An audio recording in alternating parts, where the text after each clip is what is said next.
ମୋ ଶ୍ୱଶୁରଙ୍କର ଜନ୍ମଦିନ କେତେ ଉତ୍ସାହିତ ଅଛନ୍ତି ଆଉ କ'ଣ କହିବେ ଆଜିକା ଦିନରେ? ବହୁତ ହି ଖୁସି ଲାଗୁଛି ଆଜି ସମସ୍ତେ ପୁରା ପରିବାର ସାମିଲ ଅଛନ୍ତି। କନଷ୍ଟିଚ୍ୟୁଏନ୍ସି ସମସ୍ତେ ଆସୁଛନ୍ତି, ସବୁ ଜାଗାର ଲୋକମାନେ ଆସୁଛନ୍ତି। ବହୁତ ହି ତାଙ୍କୁ ବି ବହୁତ ଖୁସି ଲାଗୁଛି। ତ ସେଥିପାଇଁ ବାସ୍ ଏତିକି କହିବି ବାବାକୁ କି ହାପି ବର୍ଥଡେ, ଆଉ ବହୁତ ବହୁତ ଭଲରେ ରୁହନ୍ତୁ, ସୁସ୍ଥରେ ରୁହନ୍ତୁ। 85 ବର୍ଷରେ ଲୋକଙ୍କ ସେବାରେ ଲାଗୁଛନ୍ତି, ଆଜି ପର୍ଯ୍ୟନ୍ତ ବି ଥକି ନାହାନ୍ତି ଶ୍ରୀଯୁକ୍ତ ଡକ୍ଟର ପ୍ରଫୁଲ୍ଲ ଚନ୍ଦ୍ର ହଡ଼େଇ, ପୂର୍ବତନ ଅର୍ଥମନ୍ତ୍ରୀ। ଆଜି ତାଙ୍କ ଜନ୍ମଦିନ, ଓଡ଼ିଶାବାସୀଙ୍କୁ କ'ଣ ଗୋଟେ ବାର୍ତ୍ତା ଦେବେ? ଇଏ ସମସ୍ତଙ୍କର ଭଲ ପାଇବା ତାଙ୍କ ପ୍ରତି ଯେ ଅଛି ଏବେ ପର୍ଯ୍ୟନ୍ତ, ସେଇଟା ସକାଳରୁ ଅର୍ଲି ମର୍ଣ୍ଣିଂରୁ ତାଙ୍କ ସମସ୍ତେ ୱିଶ୍ କରିବାକୁ ଆସିଯାଉଛନ୍ତି, ୱିଶ୍ କରୁଛନ୍ତି। ଆଉ ସେଥିପାଇଁ ବହୁତ ହି ଖୁସି ଲାଗେ ଯେ ବାବାକୁ ସମସ୍ତେ ଏତେ ଭଲ ପାଆନ୍ତି। ଆଜି ବାବାଙ୍କୁ ଆଜି କ'ଣ ଗୋଟେ ଗିଫ୍ଟ ଦେବେ? ଆଜି ବାବା ଆମ ସମସ୍ତଙ୍କ ପାଇଁ ଗୋଟେ ବହୁତ ବଡ଼ ଗିଫ୍ଟ। ଆଉ ବାବାକୁ କ'ଣ ଗିଫ୍ଟ ଦେଇପାରିବି, ବାସ୍ ଏତିକି ପ୍ରାର୍ଥନା କରେ ଜଗନ୍ନାଥ ପାଖରେ କି ବାବା ଭଲରେ ରୁହନ୍ତୁ, ଥ୍ୟାଙ୍କ ୟୁ। ସୁସ୍ଥ ରୁହନ୍ତୁ।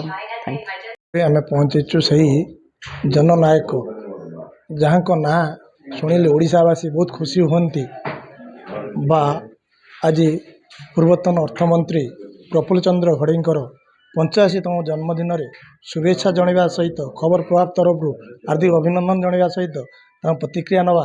85 ବର୍ଷରେ କିଭଳି ଭାବରେ ତାଙ୍କର ଜୀବନଯାପନ ରହିଛି ଆଉ ଲୋକଙ୍କ ସେବା କିଭଳି ଭାବରେ କରୁଛନ୍ତି, ଆଉ ଆଜି ପର୍ଯ୍ୟନ୍ତ ଥକି ନାହାନ୍ତି ସେଇ ପ୍ରଫୁଲ୍ଲ ଚନ୍ଦ୍ର ହଡ଼େଇ।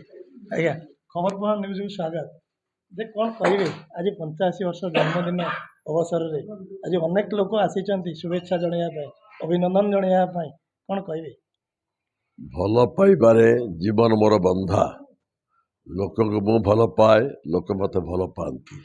ଏ ଭଲ ପାଇବା ଭିତରେ ବଞ୍ଚି ରହିଛି। ଯେପର୍ଯ୍ୟନ୍ତ ବଞ୍ଚିଛି ଲୋକଙ୍କୁ ଭଲ ପାଇବା, ଲୋକ ସମ୍ପର୍କ ରକ୍ଷା କରିବା, ଯଥାସାଧ୍ୟ ଲୋକଙ୍କୁ ସହଯୋଗ କରିବା, ଏଇ ଜୀବନର ବ୍ରତ ମୋର। ଆଜି ମୁଁ କହିବି ସମସ୍ତେ ଲୋକମାନେ ଭଲରେ ରହନ୍ତୁ, ଏ ସମାଜର ଅଭିବୃଦ୍ଧି ଆହୁରି ହେଉ। ଅଭିବୃଦ୍ଧି କ୍ଷେତ୍ରରେ ସମସ୍ତେ ସହଯୋଗ କରନ୍ତୁ ଦେଶବାସୀ। ଓଡ଼ିଶାବାସୀ 85 ବର୍ଷ ପରେ ଆପଣ ଆଜି ଲୋକଙ୍କ ସେବାରେ ଲାଗିଛନ୍ତି, ଲୋକଙ୍କ ପାଖରେ ପହଞ୍ଚୁଛନ୍ତି। ଲୋକଙ୍କର ଏଭଳି ଯେଉଁ ଭଲ ପାଇବା ଆଜି ଦେଖିବାକୁ ମିଳୁଛି ଯେ ବ୍ୟାସନଗରରେ ଯେଉଁ ଆପଣଙ୍କ ରୁମ୍ରେ। ବ୍ୟାସନଗର କହନ୍ତୁ, ସୁକିନ୍ଦା କହନ୍ତୁ, କୋରେଇ କହନ୍ତୁ, ଏସବୁ ମୋର କର୍ମଭୂମି। ଏ ଲୋକମାନଙ୍କ ସାଙ୍ଗରେ ଦୀର୍ଘ ଦିନର ସମ୍ପର୍କ, ଭଲ ପାଇବା ରହିଛି। ଆମେ ଏଠିକାର ଏ ମାଟିର ଲୋକ ଭଲ ପାଉ, ସେମାନେ ଆମକୁ ଭଲ ପାଆନ୍ତି। ସେଇଥିପାଇଁ ଜନ୍ମଦିନରେ ଅନେକ ଆସୁଛନ୍ତି ଶ୍ରଦ୍ଧା ସ୍ନେହ ଦେବା ପାଇଁ। ଏ ଶ୍ରଦ୍ଧା ସ୍ନେହକୁ ପାଥେୟ କରି ଆମର ଜୀବନଯାତ୍ରା ଆମର ଚାଲିଛି। ବିଧାୟକ ହିସାବରେ, ମନ୍ତ୍ରୀ ହିସାବରେ ଯେଉଁଠି ଯାହା ପାରିଛି, କେବଳ ସୁକିନ୍ଦା କୋରେଇ ନୁହେଁ, ଯାଜପୁର ଜିଲ୍ଲା ନୁହେଁ, ସାରା ଓଡ଼ିଶାରେ ଲୋକମାନଙ୍କୁ ସାହାଯ୍ୟ କରିଛି ବିଭିନ୍ନ ସମସ୍ୟା ସମାଧାନ କରିବାରେ, ବିଭିନ୍ନ ପ୍ରକଳ୍ପ କରିବା ଦିଗରେ। ତ ରାଜନୀତି ଯିଏ ଥରେ କରେ ଶେଷ ପର୍ଯ୍ୟନ୍ତ ରାଜନୀତିରେ ରହେ, ରାଜନୀତି ତାକୁ ଛାଡ଼େ ନାହିଁ, ବା ସେ ଲୋକ ରାଜନୀତିକୁ ଛାଡ଼ନ୍ତି ନାହିଁ। ତେଣୁ ସେଇ ଭଲ ପାଇବା ରାଜନୈତିକ ସମ୍ପର୍କ ଭିତରେ ଆମେ ଆଜି ବି ବଞ୍ଚି ରହିଛୁ ଏବଂ ସକ୍ରିୟ ବି ଅଛୁ। ଯେହେତୁ ଲୋକ ସମ୍ପର୍କ ରହିଛି, ବିଭିନ୍ନ କାର୍ଯ୍ୟକ୍ରମ ଓଡ଼ିଶାରେ କରୁଛୁ, ସେଥିପାଇଁ ସକ୍ରିୟ ବି ଆଜି ଅଛୁ। ଆଜ୍ଞା, 85 ବର୍ଷରେ ଅନେକ ଆପଣ ଯେଉଁ ଏଇ ଅର୍ଥମନ୍ତ୍ରୀ ଥିଲାବେଳେ ଅନେକ ବଜେଟ୍ ପାସ୍ କରାଇଛନ୍ତି, ପ୍ରାୟ 8 ଥର ପ୍ରାୟ ଯେଉଁ ପାସ୍ କରାଇଛନ୍ତି।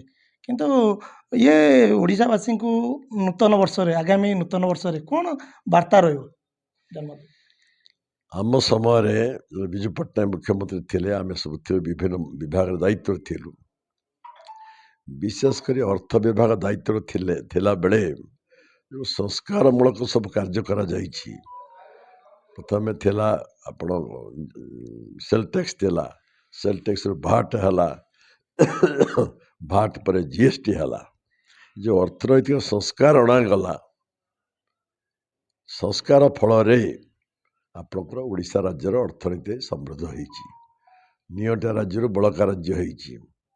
ଆଜି ବଡ଼ ବଜେଟ୍ ସରକାର କରିବା ପାଇଁ ସକ୍ଷମ ହେଇପାରୁଛନ୍ତି, ବିଭିନ୍ନ ବିକାଶ କାମ କରିବା ପାଇଁ ସହଯୋଗ ହେଉଛି। ଋଣଗ୍ରସ୍ତ ଓଡ଼ିଶା ନୁହେଁ, ଭାରତବର୍ଷରେ ଆର୍ଥିକ ପରିଚାଳନା ଦିଗରେ ଆରମ୍ଭ ହୋଇଛି ଗଲା ସରକାରଠୁ, ପରିଚାଳନା ଦିଗରେ ଏବେ ବି ଓଡ଼ିଶା ଏକ ନମ୍ବରରେ ରହିଛି। ତେଣୁ ଓଡ଼ିଶାର ଯେଉଁ ଅର୍ଥନୈତିକ ସଂସ୍କାର ହେଇଛି, ଅର୍ଥନୈତିକ ସମୃଦ୍ଧି ହେଇଛି, ଯେ ଓଡ଼ିଶାବାସୀଙ୍କର ବିଭିନ୍ନ ଉନ୍ନୟନମୂଳକ କାମ, ଶିକ୍ଷା କହନ୍ତୁ, ସ୍ୱାସ୍ଥ୍ୟ କହନ୍ତୁ, ଗମନାଗମନ କହନ୍ତୁ, ପର୍ଯ୍ୟଟନ କହନ୍ତୁ, କୃଷି ପାଇଁ କୃଷକ ପାଇଁ କହନ୍ତୁ, ଅଧିକ ଅର୍ଥ ବଜେଟ୍ରେ ଦେବା ସମ୍ଭବ ହୋଇପାରିଛି। ଅନୁନ୍ନତ ଅବହେଳିତ ଓଡ଼ିଶା ଆଜି ପ୍ରଗତି ପଥରେ ଆକୁ ଅସ୍ୱୀକାର କରିପାରିବେ ନାହିଁ। ଅନେକ କାମ ହେଇଛି, ଆହୁରି ଅନେକ କାମ ବାକି ବି ଅଛି। ବିଗତ ସରକାର ଯାହା ନ ହେଇପାରିଛି, ଅସଫଳ ରହିଛି, ଆଶା କରିବା ବର୍ତ୍ତମାନ ସରକାର ତ ପୂର୍ଣ୍ଣାଙ୍ଗ କରିବେ, ଆହୁରି ନୂଆ ନୂଆ କାମ କରି ଓଡ଼ିଶାକୁ ଏକ ବିକଶିତ ରାଜ୍ୟ ଭାବରେ ଭାରତବର୍ଷ ଛିଡ଼ା କରିପାରିବେ। ଆଜ୍ଞା, ଜନ୍ମଦିନରେ ଆଜି କ'ଣ ଓଡ଼ିଶାବାସୀ ବାର୍ତ୍ତା ଦେବେ?